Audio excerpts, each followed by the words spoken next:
Yeah, hold on a second.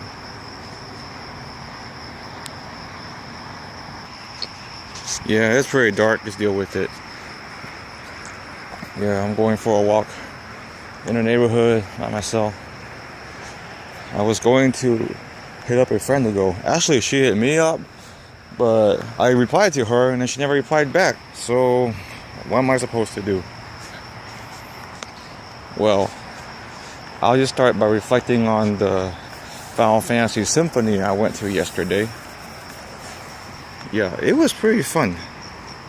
It was interesting. Like I told a lot of my friends, it made me a little bit uncomfortable, because it was very unpredictable.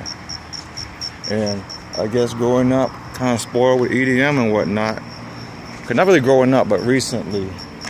Yeah, hip hop's relatively predictable, pop's relatively predictable, EDM's relatively predictable, but classical music and symphonies and movements and whatnot, that definitely was not predictable.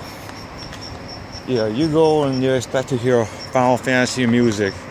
Yeah, Final Fantasy 6, 7, and 10. And of course, I don't recognize all of them.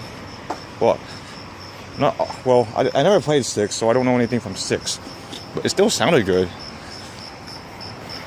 But when they played 10, it is not a live cover of the song with a big orchestra. They just play like some kind of giant medley for like 15-20 minutes, and they squeeze little snippets of the song in between. Yeah, that's what the symphony was apparently. Yeah, they would play like, of course, every freaking variation of a Two Xanarkin. You know that song? Yeah, Two Xanarkin. Yeah, they play it fast, they play it slow, they played it with this instrument and that instrument, in a major key, a minor key, and like some random gibberish music. Not gibberish, but kind of filler music, and they throw in some like key aspects of the melody in there. Two Xanarkin. And of course, they played the songs like it's something about the faith. I don't remember. It's been a long time ago. I haven't played that game. And of course, people went off when they played Suteki Dane. I don't know what's the English translation for it. But yeah, there was a lot of variations for that too. But they covered it on the piano.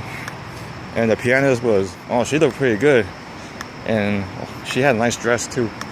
But yeah, she played the main melody and then pretty much every chord, every arpeggio, like up and down, and accompanied with like a backing band too.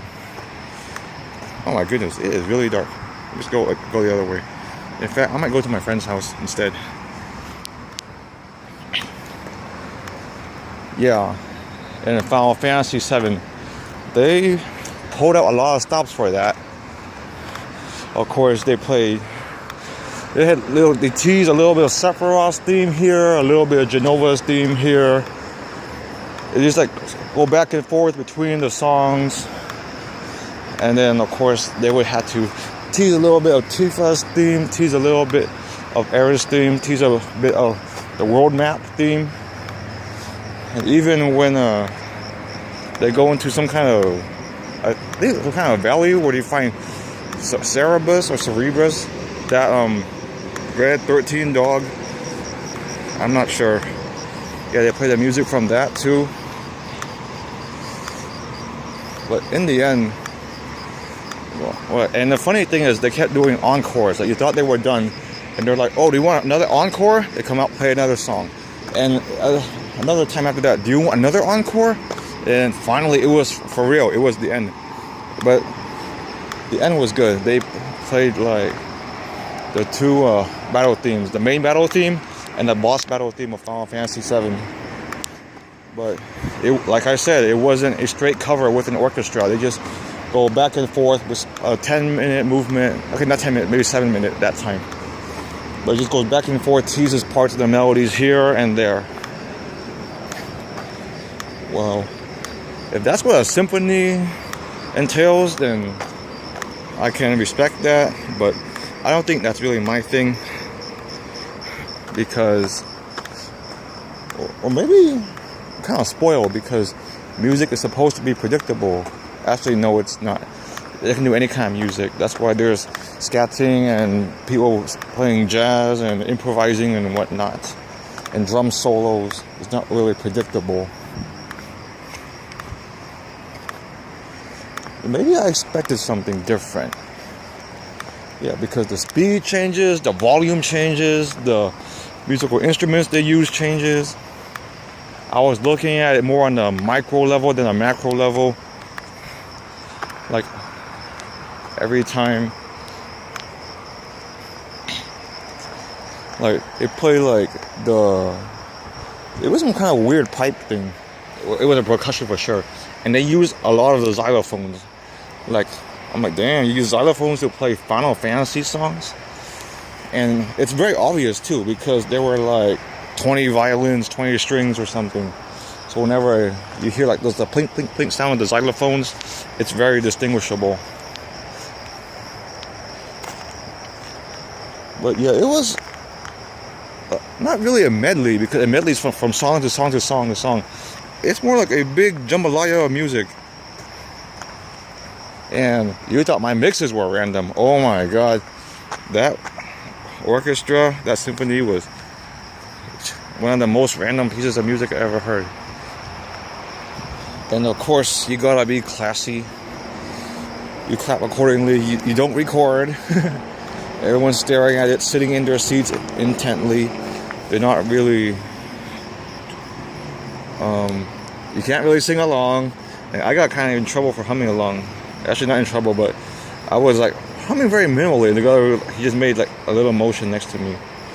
Well, hey, you can't blame me for being into the music, you know? And I thought the band was loud enough to drown out my humming. Apparently not. But hey, at least I moved a little bit to the music. You can't help yourself. That's what music is supposed to do. Some you just sit and listen to. Some you gotta dance or move a little bit.